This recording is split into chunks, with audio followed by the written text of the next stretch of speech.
Hello welcome back to my channel Mahi's routine work heart ಲಿಬಿಕ್. So ಎಲ್ಲ ಹೇಗಿದ್ದೀರಾ? ನಾನು ತುಂಬ ಸೂಪರ್ ಆಗಿದ್ದೀನಿ ಅಂತ ಹೇಳ್ತಾ.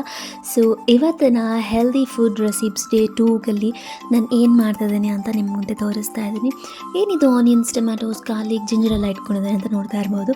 ಸೊ ಇವತ್ತು ನಾನು ಬೀಟ್ರೂಟ್ ಹಾಗೆ ಕ್ಯಾರೆಟ್ನ ಯೂಸ್ ಮಾಡಿಕೊಂಡು ಒಂದೊಳ್ಳೆ ಹೆಲ್ದಿ ಸೂಪ್ ಮಾಡ್ಕೊಳ್ಳೋಣ ಅಂಥೇಳಿ ಇಲ್ಲೆಲ್ಲನ ರೆಡಿ ಮಾಡ್ಕೊಳ್ತಾ ಇದ್ದೀನಿ. ಸೊ ನಾನಿಲ್ಲಿ ಏನೇನೆಲ್ಲ ತೊಗೊಂಡಿದ್ದೀನಿ ಅಂತ ಹೇಳಿದ್ರೆ ಕ್ಯಾರೆಟ್, ಬೀಟ್ರೂಟ್, ಗಾರ್ಲಿಕ್, ಜಿಂಜರ್, ಈರುಳ್ಳಿ, ಟೊಮ್ಯಾಟೊ, ಸ್ವಲ್ಪ ಪೆಪರ್ಕಾರ್ನ್ಸ್ ಮತ್ತು ಸ್ವಲ್ಪ ಜೀರಿಗೆ ತೊಗೊಂಡಿದ್ದೀನಿ. ಫಸ್ಟಿಗೆ ನಾವು ಇದನ್ನೆಲ್ಲ ಡ್ರೈ ಆಗಿ ಸ್ವಲ್ಪ ಆಯಿಲ್ ಹಾಕಿ ಟೋಸ್ಟ್ ಮಾಡ್ಕೋಬೇಕು. ಪ್ಯಾನ್ ಚೆನ್ನಾಗಿ ಕಾದ ಮೇಲೆ ಎಣ್ಣೆ ಹಾಕ್ಕೊಳ್ಳಿ. ಮತ್ತು ಎಣ್ಣೆ ಜಾಸ್ತಿ ಹಾಕ್ಕೊಳ್ಳೋಕೆ ಹೋಗಬೇಡಿ. ಎಣ್ಣೆ ಅಂಶ ಎಷ್ಟು ಕಡಿಮೆ ಇರುತ್ತೋ ಅಷ್ಟು ನಮ್ಮ ಡಯಟ್ ಫುಡ್ ತುಂಬ ಚೆನ್ನಾಗಾಗತ್ತೆ. ಹಾಗೆ ನಮಗೆ ಇಲ್ಲಿ ನಾವು ಕಾನ್ಸಂಟ್ರೇಟ್ ಮಾಡ್ತಿರೋದು ಹೆಲ್ದಿ ಫುಡ್ ಆಗಿರೋದ್ರಿಂದ, ಹೆಲ್ದಿ ಲಿವಿಂಗ್ ಆಗಿರೋದ್ರಿಂದ ಅಷ್ಟೆಣ್ಣೆ ಬೇಕಾಗಿರಲ್ಲ. Taste never matters. ಟೇಸ್ಟ್ ಮುಖ್ಯನೆಲ್ಲ. ನಮ್ಮ ಬಾಡಿ ತುಂಬ ಹೆಲ್ದಿಯಾಗಿರ್ಬೇಕಂತ ಹೇಳಿದ್ರೆ ಟೇಸ್ಟ್ ಬಗ್ಗೆ ಗಮನ ಕೊಡೋದನ್ನು ಬಿಟ್ಟು ನಮ್ಮ ಬಾಡಿ ಹೆಲ್ತ್ ಬಗ್ಗೆ ಗಮನ ಕೊಟ್ಟರೆ ಆಟೋಮೆಟಿಕಲಿ ನಾವು ಏನು ತಿಂದಿದ್ದೀವಿ ಅದೆಲ್ಲ ನಮಗೆ ಚೆನ್ನಾಗಿ ಅನಿಸುತ್ತೆ.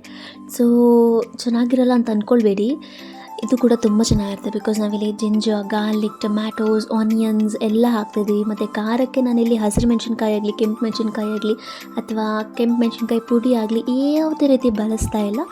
ಬದಲಿಗೆ ನಾನಿಲ್ಲಿ ಪೆಪರ್ಕಾರ್ನ್ಸ್ ಮತ್ತು ಜೀರಾನ ಹಾಕ್ಕೊಳ್ತಾ ಇದ್ದೀನಿ.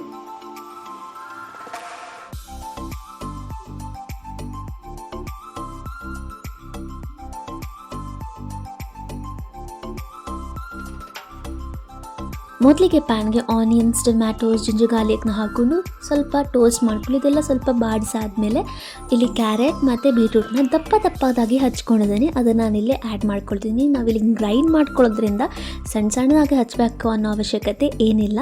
ಆಲ್ರೆಡಿ ನಾವು ಬೇಯಿಸ್ತಿದ್ದೀವಲ್ವ, ಬೆಂದಾಗ ಗ್ರೈಂಡ್ ಆದಾಗ ತುಂಬ ಸ್ಮೂತಾಗಿ ಆಗುತ್ತೆ.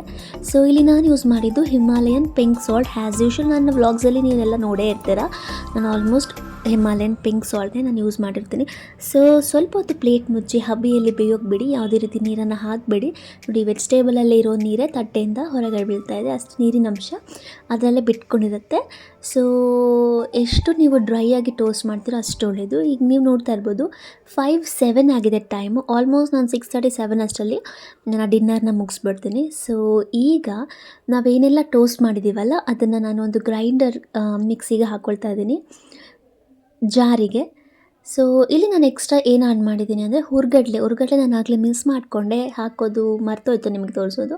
ಪೆಪರ್ಕಾರ್ನ್ಸ್, ಜೀರಿಗೆ ಮತ್ತು ಹುರ್ಗಡ್ಲೆನ ಹಾಕ್ತಾಯಿದ್ದೀನಿ. ಬಿಕಾಸ್ ಸೂಪ್ ಸ್ವಲ್ಪ ಥಿಕ್ನೆಸ್ ಅಂದರೆ ಸ್ವಲ್ಪ ಜಾಸ್ತಿ ಬರಲಿ ಅಂತ ಹೇಳಿ ಇಲ್ಲಿ ನಾನು 2 ಸರ್ವಿಂಗ್ಸ್ಗೆ ಮಾಡ್ತಿದ್ದೀನಿ. 2 ಸರ್ವಿಂಗ್ಸ್ ಅಂದರೆ ನನಗೆ ಮತ್ತು ನನ್ನ ಹಸ್ಬೆಂಡ್ಗೆ. ಹಾಗಾಗಿ ಸೂಪ್ ತುಂಬ ತೆಳುವಾದರೆ ಫಿಲ್ಲಿಂಗ್ ಅನಿಸಲ್ಲ. ಫಿಲ್ಲಿಂಗ್ ಅಂದರೆ ಹೊಟ್ಟೆ ತುಂಬ್ದಾಗ ಅನಿಸಲ್ಲ. ಮತ್ತು ಏನಾದರೂ ತಿನ್ನಬೇಕಂತ ಕ್ರೇವಿಂಗ್ ಆಗುತ್ತೆ. ಯಾಕಂದರೆ ನಾನು 6:30 ಅಷ್ಟು ನನ್ನ ಡಿನ್ನರ್ನ ಮುಗಿಸೋದ್ರಿಂದ 6:37 o'clock ಡಿನ್ನರ್ ಮುಗಿಸ್ತೀನಿ. ಕ್ರೇವಿಂಗ್ನ ಕಂಟ್ರೋಲ್ ಮಾಡೋಕ್ಕೋಸ್ಕರ ಸ್ವಲ್ಪ ಥಿಕ್ನೆಸ್ ಜಾಸ್ತಿ ಇದ್ದರೆ ಹೆವಿ ಫೀಲ್ ಆಗುತ್ತೆ. ಹೆವಿ ಫೀಲ್ ಆಗಿ ನನ್ನ ಹೊಟ್ಟೆ ಫುಲ್ ಅನಿಸಿದ್ರೆ ಮತ್ತು ನಾನೇನು ತೊಗೊಳ್ಬೇಕಂತ ನನಗೆ ಅನಿಸೋದಿಲ್ಲ. ಹಾಗಾಗಿ ಸ್ವಲ್ಪ ಹುರ್ಗಡ್ಲೆ ಹಾಕಿದ್ದೀನಿ. ಹುರ್ಗಡ್ಲೆ ಹೆವಿ ಫೀಲ್ ಕೊಡುತ್ತೆ. ಸೊ ಇದನ್ನು ನಾನು ನೀಟಾಗಿ ನುಣ್ಣಗೆ ಇಲ್ಲಿ ನಾನು ಗ್ರೈಂಡ್ ಮಾಡ್ಕೊಂಡು ತಂದಿದ್ದೀನಿ. ಸೊ ಇದನ್ನು ನಾನೀಗ ಮತ್ತೊಂದು ಪ್ಯಾನ್ಗೆ ಸರ್ವ್ ಮಾಡ್ಕೊಳ್ತಾ ಇದ್ದೀನಿ.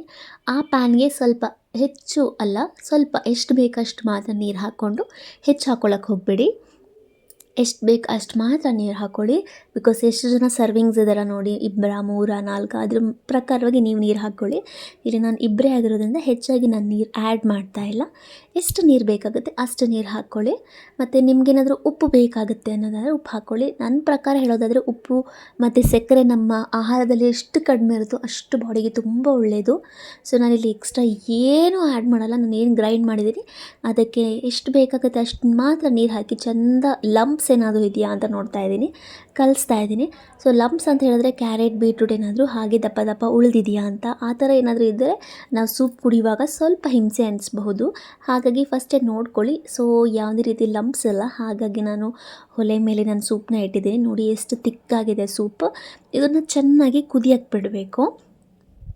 ಸೊ ಎಸ್, ಸೂಪ್ ತುಂಬ ಚೆನ್ನಾಗಿ ಕುದ್ದಿದೆ, ನೋಡ್ಬೋದು ಕಲರ್ ಕೂಡ ಚೇಂಜ್ ಆಗಿದೆ, ಮೇಲೆ ಬೀಟ್ರೂಟ್ ಕಲರ್ ಕೂಡ ಚೇಂಜ್ ಆಗಿದೆ.